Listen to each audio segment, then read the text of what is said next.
Assalamualaikum warahmatullahi wabarakatuh.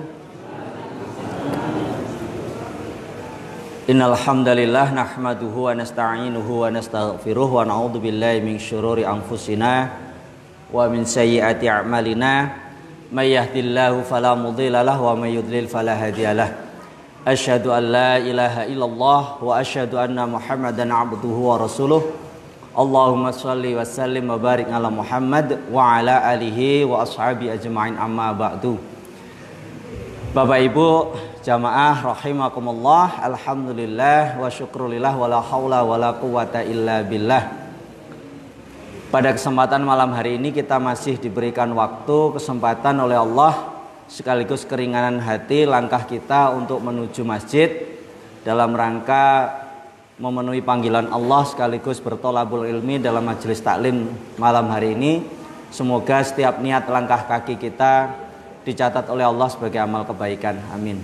Salawat dan salam tak lupa mari kita curahkan pada Rasulullah Muhammad Sallallahu Alaihi Wasallam, juga kepada keluarga, para sahabat dan seluruh umatnya yang senantiasa istiqomah, dan semoga kita pun menjadi bagian dari umatnya yang terbaik yang kelak bisa mendapatkan syafaatnya di hari yaumil akhir. Amin ya rabbal alamin. Bapak Ibu jamaah rahimakumullah, alhamdulillah malam hari ini bisa bertemu kembali dan bisa sharing berbagi ilmu beberapa hal. Pada malam hari ini kita sedikit bicara tentang bagaimana menggerakkan jamaah, dakwah jamaah melalui gerakan sedekah sampah berbasis eko masjid. Gerakan ini kami dirikan dulu tahun 2013 Pak ya, 9 Juli 2013, tepatnya 1 Ramadan. Kalau sudah 1 Ramadan atau kalau sudah memasuki bulan Ramadan, biasanya kan ada buka puasa bersama gitu. Dan kebiasaannya kemudian setelah makan ya, setelah mencoba selesai makan, kemudian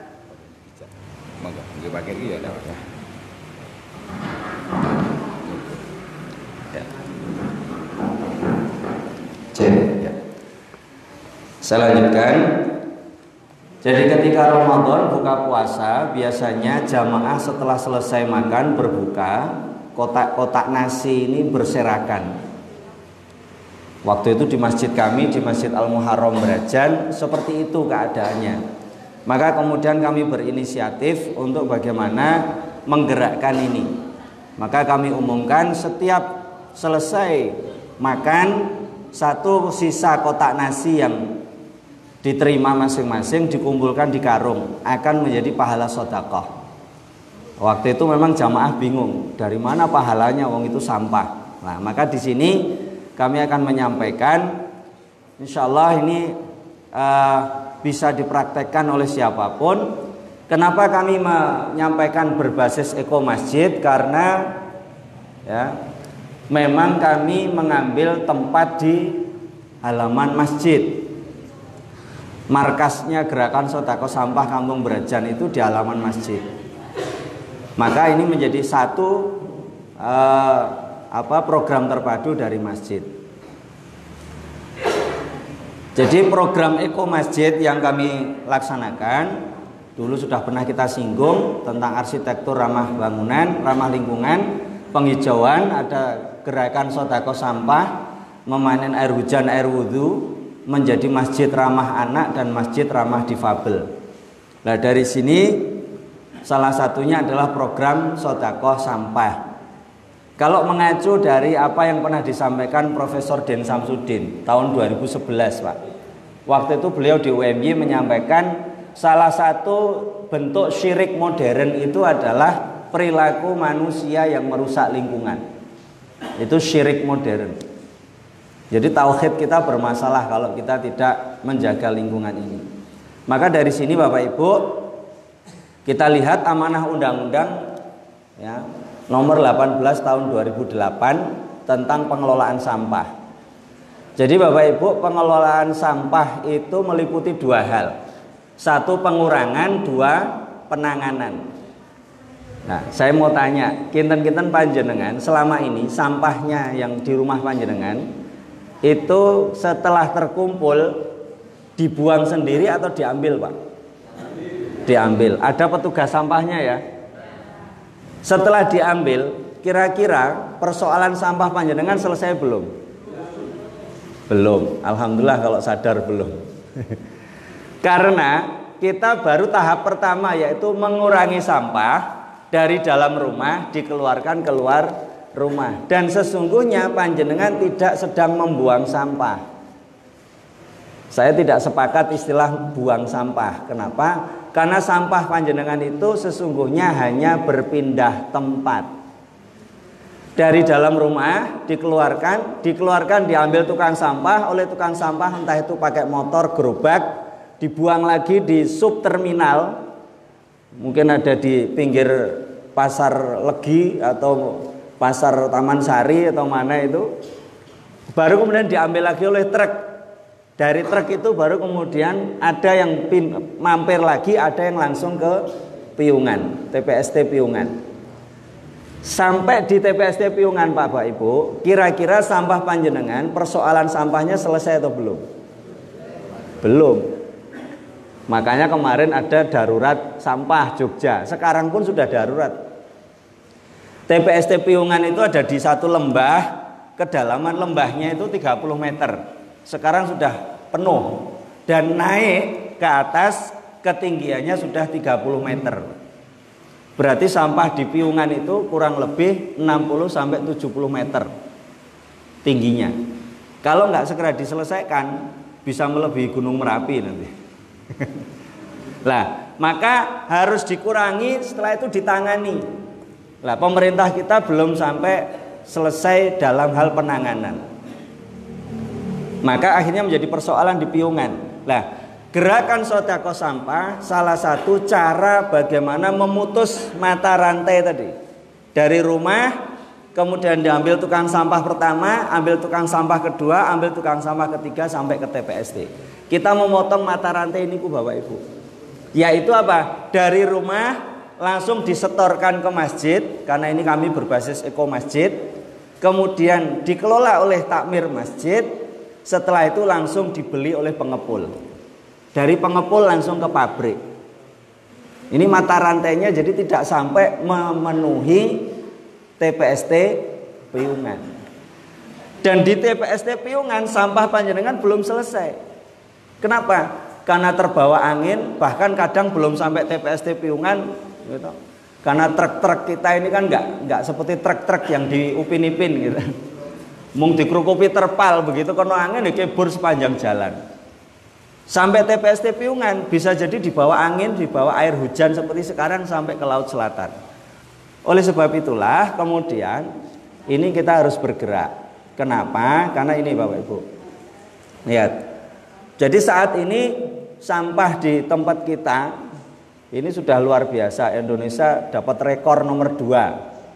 Penghasil sampah terbesar di lautan, nomor 2 sedunia, 187,5 ton per tahun. Nomor 1 Cina. Nih, Indonesia, toko-toko gerai itu menghasilkan kantong plastik 300 lembar sehari. Ya, sehingga di Indonesia, di kota-kota besar, satu orang itu bisa menghasilkan kantong plastik 700 lembar per tahun. Padahal kantong plastik itu baru bisa hancur 500 tahun. Nah ini maka kita harus selesaikan. Ya. Nah, sehingga ini yang kami sampaikan kemarin, ikan paus mati karena makan 20 ton sampah di dalam perutnya. Nah, jangan-jangan ini bagian dari dosa kita karena kita buang, kemudian dianggap sudah selesai. Bahkan ada orang hapus bayar kok. Padahal sampah kita masih menjadi persoalan bagi orang lain. Ya, ini. Nih di dalam perutnya ini ya, di paus sperma ini ada 4 botol plastik, 115 gelas plastik, 2 sandal jepit, 25 kantong plastik, 19 plastik keras, plastik itu sampo dan lain-lain. Sehingga mati. Nah, disinilah kemudian kita mencetuskan program gerakan sedekah sampah. Berawal dari waktu itu Bapak Ibu saya banyak dikeluhi di rumah karena lingkungan Brajan waktu itu memang ya serba kekurangan lah. Saya sering dikeluhi, Pak, anak kami nggak bisa bayar SPP, saya nggak bisa bantu. Datang lagi simbah-simbah, Pak, butuh beras, untuk beli beras nggak ada, saya nggak bisa bantu. Datang lagi, Pak, keluarga kami ada yang di rumah sakit, kami butuh santunan kesehatan, saya nggak bisa bantu. Maka pada akhirnya kemudian saya berpikir, bagaimana caranya? Sementara warga digerakkan juga susah. Gimana kami mau infak, sedekah, Pak, kalau kami sendiri hidupnya susah? Dari situlah, Pak, yuk coba kita buka ayat ini. Ayat ini paling masyhur kalau bulan puasa sama bulan Syawal. Seluruh ustaz pasti mengupas ini. Ali Imran 134. Ciri orang takwa, alladzina yunfiquna fisyarra'i wad-dharra. Apalagi kalau udah sawalan. Pengajian terah, semua ngajinya ayat ini. Tapi sudah pernah dipraktekkan belum? Menafkahkan harta di waktu lapang maupun sempit. Sudah praktek belum, Pak Bu? Kalau di waktu lapang saya percaya, tapi ketika di waktu sempit panjenengan tetap menafkahkan harta, Masya Allah, itulah ketakwaan. Tapi banyak orang muni-muni, lah wong ra duwe apa-apa kok tetep kon sedekah. Gusti Allah kok maksa? Tidak, Allah tidak memaksa kita. Karena apa? Sesungguhnya Allah Maha tahu berapa kekayaan panjenengan. Maka kesempitan ini, coba saya tafsir bebas. Ada kesempitan ketika seseorang tidak memiliki harta, sesungguhnya dia memiliki yang lain, yaitu sampah. Simbah-simbah saya bilang, Mbah yuk sedekah. Pak, saya nggak punya uang. Oke, panjenengan nggak punya uang, nggak punya harta, saya percaya. Kalau saya tanya, punya srotil rusak enggak? Ada. Wajan rusak ada. Panci rusak ada. Kaleng biskuit pun tayangan banyak. Rak piring sampai tayangan sampai rusak banyak. Botol-botol banyak. Bungkus sabun, bungkus odol ada. Loh, berarti panjenengan sugih. Maka ayat ini Allah mengatakan dalam kesempitan, artinya sesungguhnya kita masih punya harta. Ketika kita nggak punya uang pun sesungguhnya punya harta, yaitu namanya sampah. Sampah itu tidak pernah panjenengan akui, gitu, tidak pernah dihitung, tidak pernah dicatat, betul tidak? Padahal itu harta, Pak. Nanti kita akan bicara kenapa. Maka saya bilang sampah itu menjadi emas yang tersembunyi. Maka saya bilang, Mbah, berarti panjenengan punya kewajiban tetap untuk bersedekah, karena ayat ini berlaku wajib bagi siapapun, baik di waktu lapang maupun sempit. Tidak punya apa-apa tetap sedekah. Caranya Pak Anato, jenengan bawa srotil tadi ke masjid. Jenengan bilang nggak punya uang, tapi nyatanya beli sabun, maka bungkus sabunnya itu jenengan setorkan ke masjid. Itulah sedekah sampah. Kenapa? Rasulullah sudah menyamakan kullu ma'rufin shadaqah. Setiap kebaikan nilainya satu shadaqah. Bahkan dalam keimanan itu Bapak Ibu, okay, cabang iman itu 60 cabang. Yang paling tinggi kalimat la ilaha illallah. Yang paling rendah menyingkirkan duri dari jalan. Duri itu bukan kok ri, tapi apapun yang bisa membahayakan, menghalangi orang, mengganggu orang lain, maka itu duri. Lah sekarang yang di jalan bukan duri tapi sampah, maka ambil. Dan ini diamalkan oleh orang-orang tempat saya. Mengambil sampah dikumpulkan menjadi sedekah. Kullu ma'rufin sedekah. Bukankah mengambil sampah itu menjadi kebaikan? Nah, yang berikutnya, hadis ini yang memotivasi masyarakat kami. Ya, hadis riwayat Bukhari, sahih. Barang siapa yang mau mengurus janda, fakir, miskin, pahalanya jihad fisabilillah. Pahalanya sama dengan sholat malam. Pahalanya sama dengan puasa sunnah di siang hari.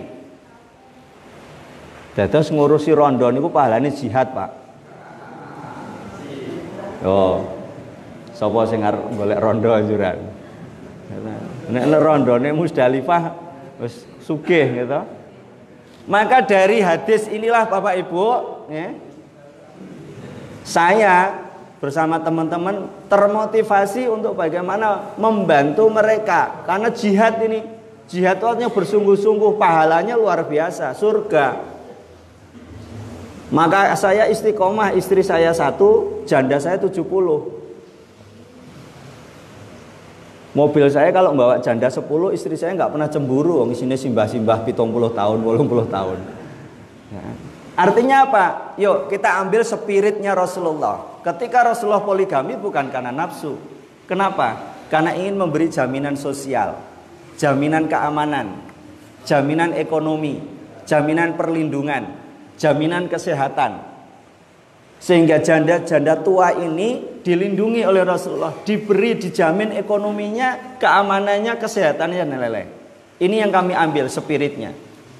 Jadi saya nggak nambah, tapi saya lebih malah ngopeni yang lainnya. Tidak hanya malah 4, 70, sekarang 80 malah.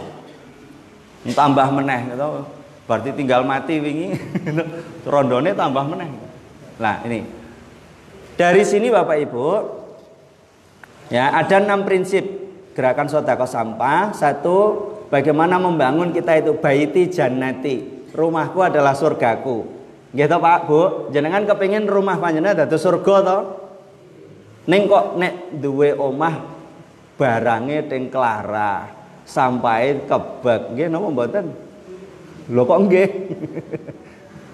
Maka rumah jadi sumpek. Yuk bersihkan baiti jannati, bawa. Maka ini prinsip pertama. Yang kedua, mensucikan harta tadi. Mboten namung zakat sedekah bentuk uang, tapi harta yang berupa sampah juga ikut dibersihkan menjadi pahala sedekah.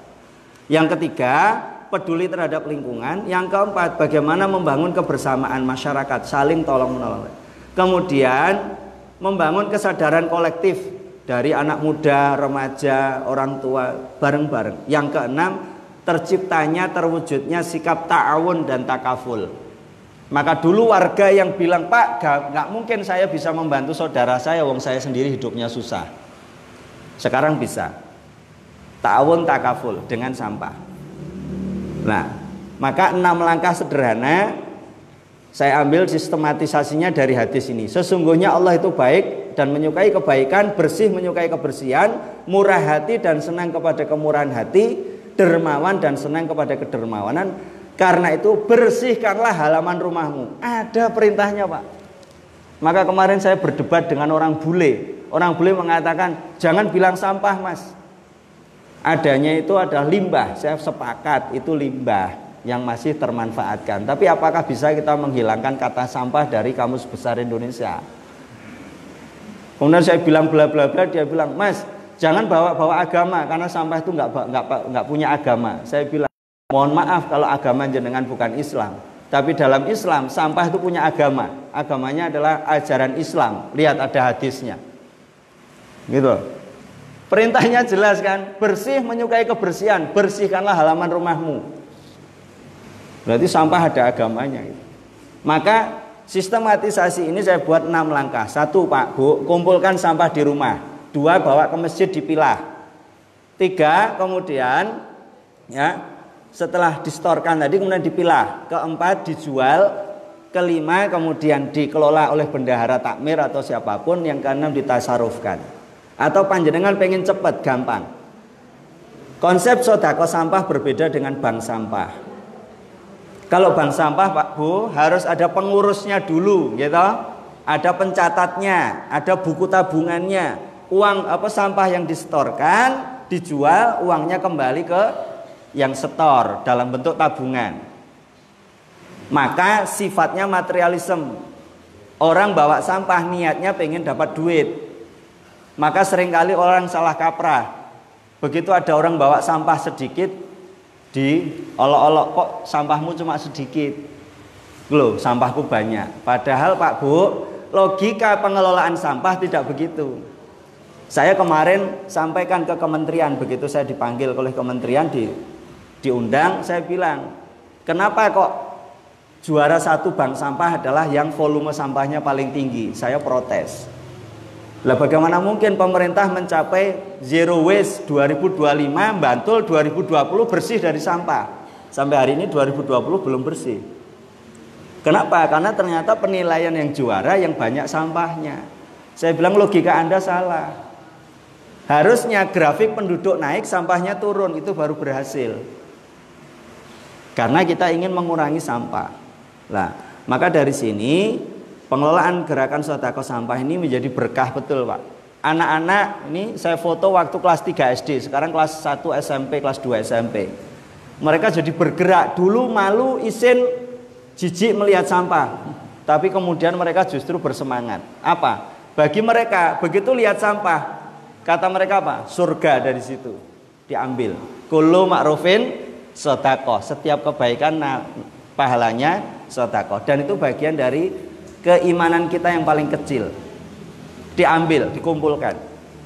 Nah, maka kemudian seperti ini. Ini ada di Masjid Al-Muharram Brajan. Monggo kalau mau main ke sana setiap Ahad pertama, Ahad ketiga, kami jadwal pengumpulan resmi, sekaligus di dalam masjid kami membuka kelas program S3.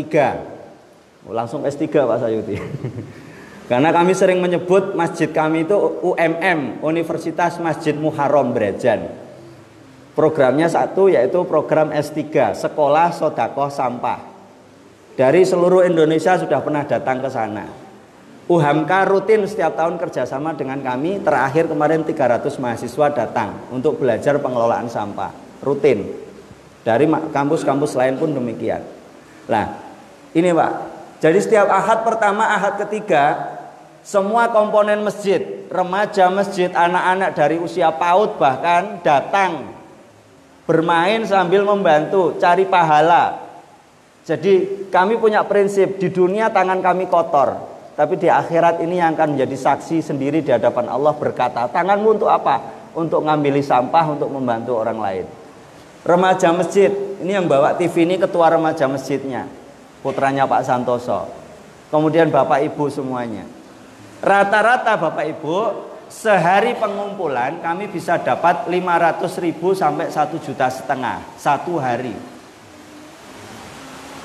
Cilik nopo gede Pak? Nah, maka saya bilang tadi, sampah itu emas yang tersembunyi. Ya, ini.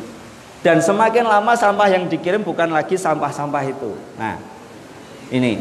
Kemudian sampah yang terpilah itu dikumpulkan di gudang sementara di samping masjid. Supaya apa? Kalau hujan belum diambil pengepul supaya tidak kehujanan. Ini gudangnya di samping masjid. Panjenengan kalau mau setor pun, misal di sini belum berjalan, mau setor, nggak apa-apa. Orang bangun jiwa berangkat kerja, nyangking sampah, dimasukkan ke tong sampah kami. Mahasiswa punya makalah, punya macam-macam, juga dimasukkan ke tong kami. Walaupun setiap Ahad pertama dan ketiga resmi pengumpulan, tapi setiap hari kalau panjenengan cari di Google Map, markas gerakan sedekah sampah, buka setiap hari, Senin sampai Sabtu jam 8 sampai jam 11. Bisa langsung dimasukkan ke tong-tong yang kami siapkan, ataupun langsung buka gudangnya, bisa dimasukkan langsung. Nah, setelah dipilah kemudian dijual. Gara-gara saya foto, status saya foto ini dikira saya dipecat dari PP, kemudian kerja jadi pengepul.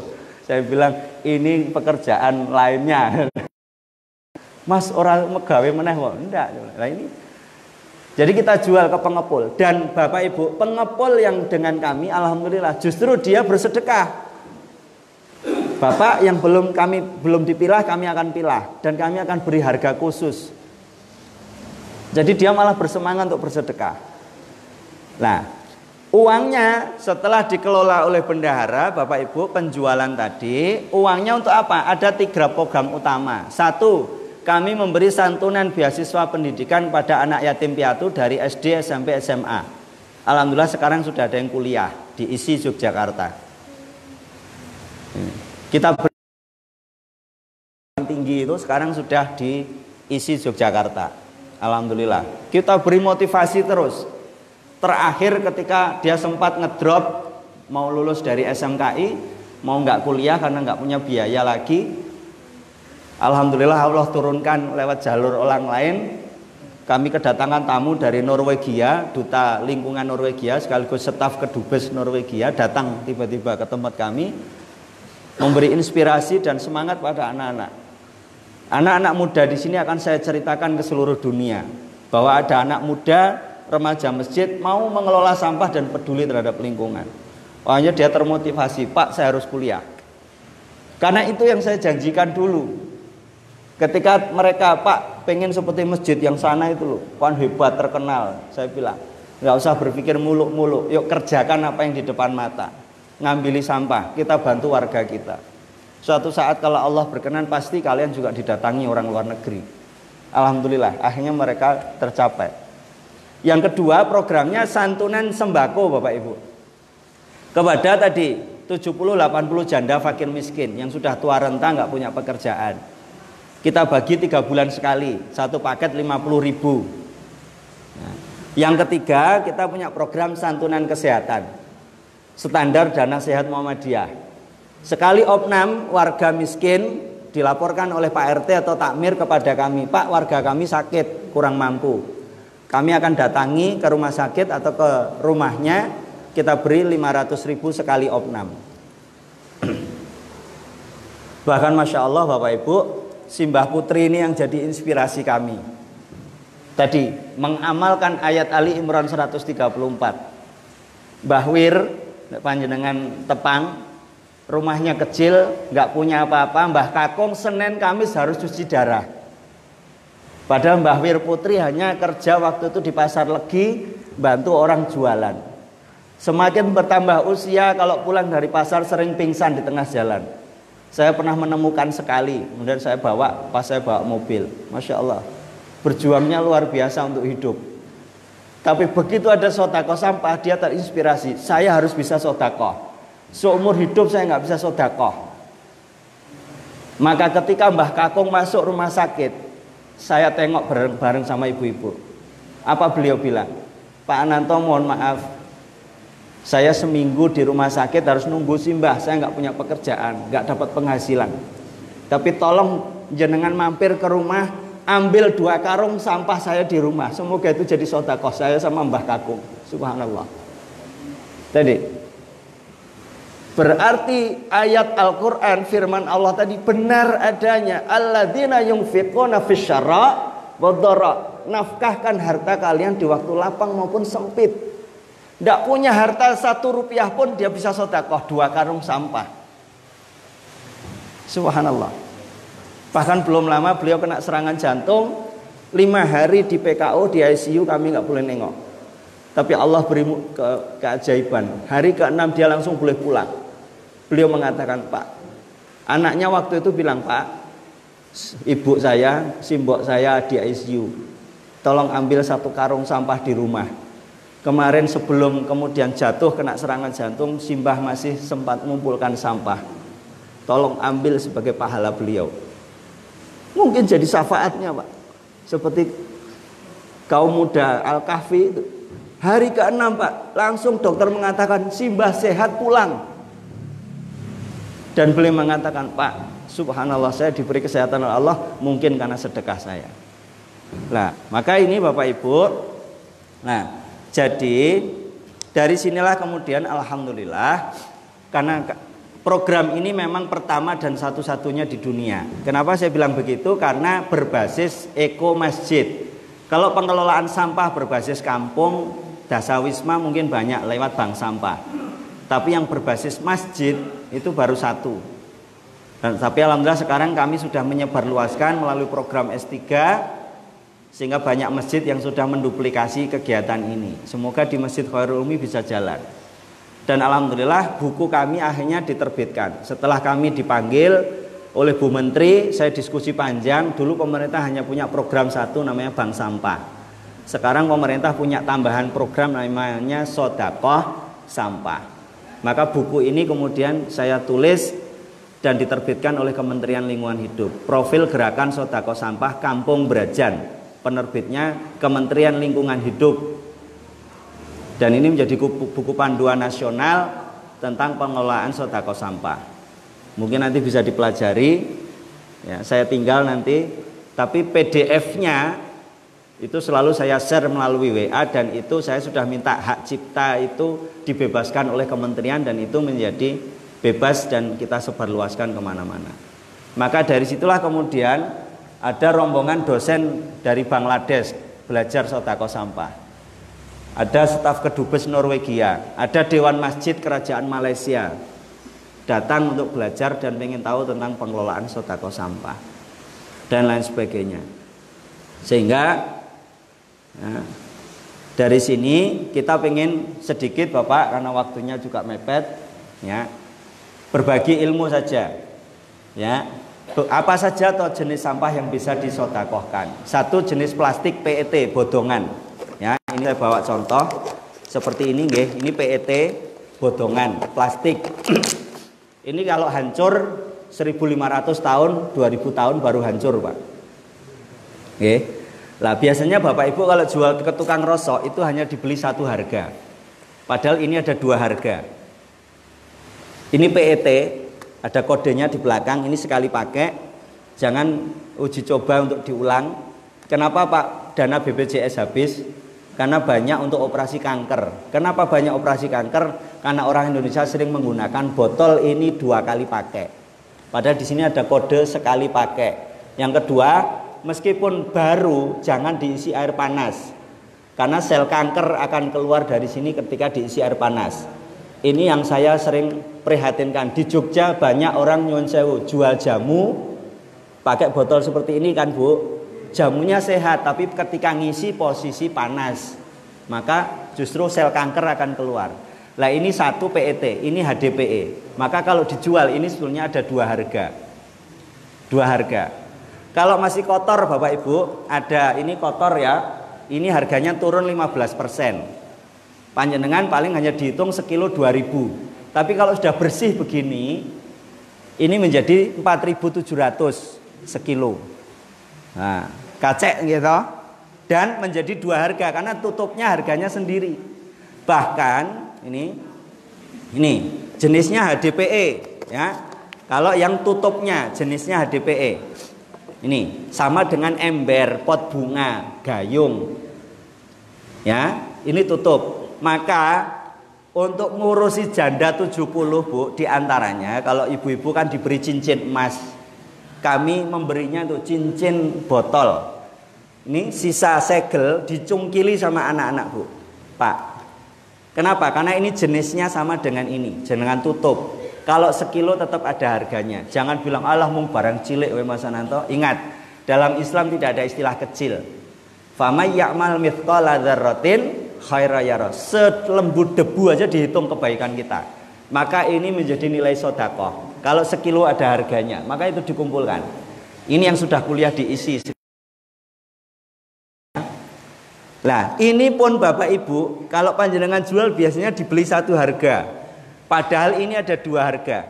Kepala sama badan beda warna nggih. Yang warna harganya 2.500 atau 2.200. Yang putih ini sampai 3.500. Lebih mahal, Pak. Nah, kalau dipisah semakin mahal. Maka prinsip kami, semakin detail, semakin banyak duit dikumpulkan, semakin banyak orang yang bisa ditolong. Itu sedekah sampah. Nah, maka dikumpulkan ini. Ya. Kemudian semua jenis kertas. Kertas rusak, kertas nota apapun, namanya duplek. Jenengan belonjo sabun, belonjo odol, kertasnya kemana Pak Bu? Dibuang. Sedekahkan. Jenengan dapat ulem-ulem manten, ulem-ulemnya dibapakke. Sedekahkan. Nggih, supaya berkah jenengan nyumbang ya berkah, ulem-ulemnya nggih berkah. Maka anak saya hafal. Le sedekah. Ah ya dompetnya nggak ada uangnya. Nemuin kertas nota, saya kumpulkan. Karena selalu saya ajarkan ke anak-anak sama istri, kalau kita dimiskinkan oleh Allah sehari seperti Nabi Ayub, dengan apa kita sedekah? Buka dompet ayah. Satu nota saya kumpulkan, sedekah. Ingat Bapak Ibu, di dalam Islam yang dilihat adalah ketakwaannya, bukan volume sampahnya seperti bank sampah. Maka sedekah sampah yang dinilai keikhlasan, bukan volume. Maka jenengan bawa kertas, niki Bapak Ibu, bawa kertas itu nggak banyak pun jenengan bisa sedekah, gitu. Nah, niki saya belanja apapun saya kumpulkan, sedekahkan, masya Allah. Niki contoh nota niki, Nota niki kula kelumpukke teng dompet anak kula nganti apal, dompet ayah ra tau ana duwite. Ana mung nota, sedekahkan saya bilang. Ulem-ulem kumpulkan. Loh, teng Islam nggak ada istilah kecil loh Bu. Salat jenengan sendirian pahalanya berapa Pak? 1, begitu berjamaah dapat berapa? Seperti itulah, kalau ini cuma sedikit nggak ada harganya, tapi kalau sudah jamaah berjamaah ada nilainya. 800 rupiahan lumayan. Maka saya pernah meluncurkan program di Fakultas Agama ketika anak-anak mau wisuda, #sedekah skripsi. Wah, dapat banyak Pak. Coba UMY itu berapa banyak coba kalau dikumpulkan, mau wisuda semua kumpulkan skripsi yang sudah dicoret-coret dosen, banyak itu, dan harganya mahal. Ini masing-masing ada harganya Pak. Kertas koran ada sendiri, kertas putih lebih mahal dari duplek tadi, kertas semen, kemudian kardus. Kemudian kemarin saya provokasi sekolah-sekolah sama anak-anak IMM. Kalau Anda cari uang susah, buat #sedekah plat nomor. Di SMK Negeri 3 saya bilang, Bu, siswanya berapa? 1.800. Yang bawa motor berapa? Di rumah punya motor berapa? Per 3 bulan buat #sedekah plat nomor. Kenapa Pak? Sekilo 14.000 ya Pak, aluminium. Oh, coba UMY berapa ribu mahasiswa? Saya bilang ke anak IMM, kalau kalian ngeluh nggak punya uang, mbok pakai ini loh. Saya bilang ini. Kumpulkan plat nomor, coba di sini jamaahnya berapa? Ada 100, masing-masing rumah punya motor mobil berapa? #kumpulkan di Masjid Khairul Umi Ahad pagi, kumpulkan plat nomor. Dari plat nomor itu udah berapa Pak? Belum pancinya, belum yang lain. Kemudian besi, ya, kemudian botol. Alhamdulillah Pak, ini bisa menjadi jalan dakwah. Dulu yang pada nenggak itu ngaji surat alkohol aja 2 botol. Saat ini kita doleren, botolnya disodakohke. Kalau ibu-ibu jual itu biasanya hanya dibeli Rp50 sampai Rp100. Padahal aslinya per merek beda-beda. ABC 150, kecap 500, marjan 200, topi miring 2000, vodka 2000. Kok apal Mas Anato? Apal pedagang. Ya, ini. Dan ini kalau hari raya masjid kami paling banyak dapat THR saya. Turan hari raya, THR. Jadi mung botol sirup, kaleng biskuit, ora ono isine kabeh gitu. Sanging oke. Kemudian ini Pak, nah ini kaleng. Niku sampai tayangan pun masih laku Pak Bu. Jadi jangan dibuang, kumpulkan sedekahkan, bersih-bersih rumah tadi loh. Ya, bersih-bersih rumah, baiti jannati. Ya. Kemudian ini, alhamdulillah, lama-lama sampah yang kami terima bukan lagi sampah yang berupa seperti ini tok. Orang, Pak, saya punya TV, punya kulkas, mesin cuci, masih bagus-bagus Pak. Mobil saya itu kalau pulang pengajian saya umumkan, Bapak Ibu dapat snack, dapat, snacknya udah habis belum? Masih, yang masih bawa pulang, kotak snacknya sedekahkan. Ustadz, sudah saya siapkan 1 kresek, itu hak saya, tapi hak janda saya belum ada. Gitu. Maka kotak snack kumpulkan, masukkan ke mobil. Sehingga sering istri saya komplain, pulang ngaji apa balik sampah, dua-duanya. Karena pulang ngaji mobil saya isi kulkas, mesin cuci sering Bu. Ini. Dan ini masih bagus-bagus, masih hidup. Kenapa? Menjadi salah satu alternatif orang kaya. Orang kaya punya duit bisa beli mesin baru. Yang lama dianggrokke dengan sedekah sampah, akhirnya disedekahkan. Tapi kalau mau jual ke tukang rosok, isin karo tanggane gitu. Nah ini maka kemudian mending disedekahkan. Nah, kami saat ini sudah dapat sampai hari ini dapat 6 motor. Itu Pak, kalau orang sudah tadi jiwa ta'awun takafulnya hidup, hatinya hidup di waktu miskin ataupun susah ataupun punya, maka tergerak apapun disedekahke. Pokoke nyoh Mas, motorku gawonen Mas. Iki 2 tahun ra urip. Kalau di serviskan mahal, baik Pak, kami terima. Sampai di masjid Pak, subhanallah, diotak-atik sebentar sama anak remaja masjid, hidup semua Pak. Sampai sekarang dipakai salah satu anak yatim, Mas, Dek, sampai sekolah jalan kaki. Iya Pak, ini pakai motor di SMKI. Kamu harus lulus, besok harus kuliah. Gak punya uang Pak, cari gimana caranya, saya bilang. Nah, ini. Tapi kalau yang sudah remuk ya diambil mesinnya tok. Coba Bahkan kami dapat mobil, Pak. Mobil rusak. Sekarang juga masih ada itu. Kami beli mobil untuk angkutan itu 6,5 juta. Dapat mobil, Bu. Mobil rego 6,5 juta. Nah, jadi ini Bapak Ibu. Berkahnya sedekah sampah. Oleh sebab itu, monggo. Kami punya slogan, bukan buang sampah pada tempatnya, tapi sedekahkan sampah pada tempatnya. Karena sebetulnya sampah kita tidak terbuang. Nah, jadi ini Bapak Ibu jamaah rahimakumullah, dari sampah itu insya Allah satu membawa berkah pahala bagi kita, pahalanya dilipat gandakan, rumus sedekah dilipat gandakan. Yang kedua, rumah kita jadi bersih, lingkungan jadi bersih. Alhamdulillah. Dulu Pak di Mbrajan kami paling banyak dapat sampai 2 juta rupiah. Sekarang setiap pekan kami pengumpulan, Pak Ananto, penghasilan kita berkurang. Berapa? Sekarang tinggal 800.000 Pak, kadang 500.000. Alhamdulillah. Loh kok alhamdulillah? Iya, itu artinya orang Mbrajan sudah benar dalam pemahaman sampah, sehingga sampah kita sekarang berkurang. Maka Mbrajan sekarang bersih Pak. Alhamdulillah, kemarin ditunjuk kecamatan, mewakili kecamatan untuk lomba desa sekabupaten. Meskipun kami nggak pernah punya keinginan untuk dapat hadiah. Nah, jadi sampah di rumah tangga berkurang banyak, sampah di lingkungan pun berkurang banyak. Alhamdulillah. Jadi orang tidak suka menimbun sampah, tapi orang suka malah bersedekah. Sampah di rumah dikelola semuanya disedekahkan. Dan itu di halaman masjid. Kami juga nggak punya halaman masjid Pak, karena gedung masjid kami sudah pres. Kami pinjam punyanya Pak Santoso.